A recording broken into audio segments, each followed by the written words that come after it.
I just installed retractable sunshades in our Model Y and they are awesome.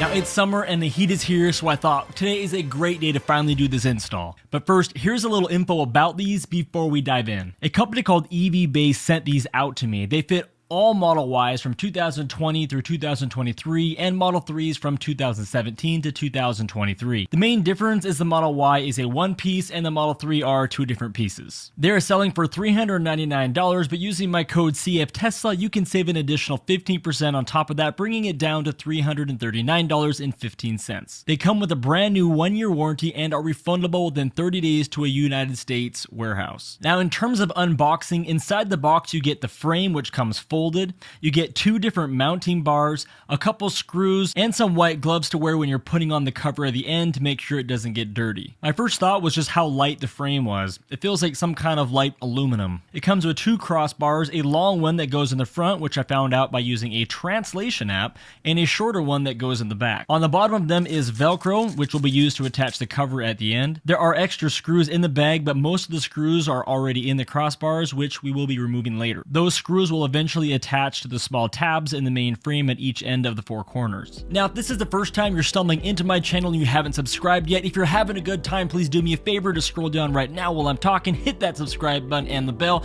so you know when other installs and full self-drive other content comes out. And if you're having a good time, the best way to help me out and support the channel is with a thumbs up. So appreciate you guys. Let's get back to the install. For the first part of this install, you use the two small little black screws to lock the frame together. I was glad to see the small screws went into actual nuts and not screwed into plastic, so there was no risk of stripping it out. Now I will mention that this install requires no special tools, no manipulation of the car, no screwing holes anywhere or anything like that. You could take this completely out of the car and have the car right back to the normal status and never know something was ever in there. So very minimal risk of damage. Next, I put the rear smaller brace in place in the back. This is done by sliding the small tabs into the space between the trim and the glass. Some cars have larger gaps than others, but you can work it in there. To make sure it was straight, I just laid underneath to give it the old eyeball check. You want to make sure it is far back as far as you can get it, but you'll be able to move it around a little bit later once you're trying to install the frame. Do the same thing for the front with a larger cross support. For me, I had a lot less room in the front and it was a lot harder to get it in there, but eventually I got it just with a little bit of pressure. Next, remove the 4 screws you will use to connect the frame to these crossbars and put them somewhere you can reach them. Next, I opened my trunk and laid down my rear seat so I would have lots of room to fight this through. I would recommend a second person to help you with this part, but for me, I was by myself, so you guys gotta watch me fight this through. Also, I should mention that there might be a front and back to this frame. I couldn't see any markings anywhere clarifying that, so I just kind of put it in whichever way, and it was just fine. The challenging part is you don't want to ruin the blinds by resting them on the seat or something like that, nor do you want to scratch your seats by resting the Velcro that's on the bottom of the frame on them. So again, 2 people would have been nice. I decided the best method was to loosely put in the front 2 screws, loosely leaving room for me to move the frame around without bending or snapping anything. Once I did this to both of the screws, then became the hard part. Getting myself to reach the rear screws without lowering the frame too low and again, bending or ruining something. After trying multiple methods to get into the back seat without dropping the frame and completely failing,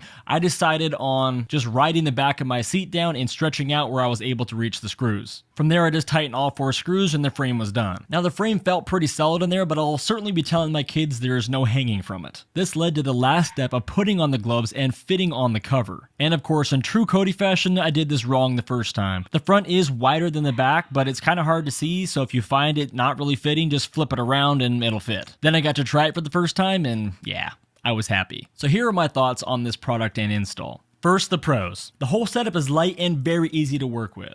The shades glide smoothly both ways and stick together well when closed. You can very easily feel the heat when you put your hand under the glass versus under the shade.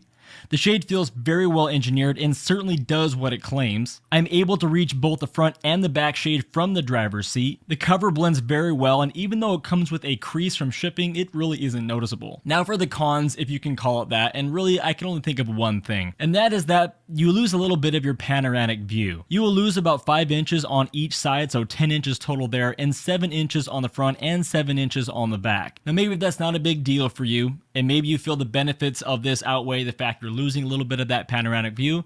But if you're looking for something to nag about on these, I guess that was it. But let me know your thoughts on this one down below in the comments. As always, for more information and my discount code, I'll put in below this video in the description as well as pinned to the top of the comment section. And I will see you guys on the next video.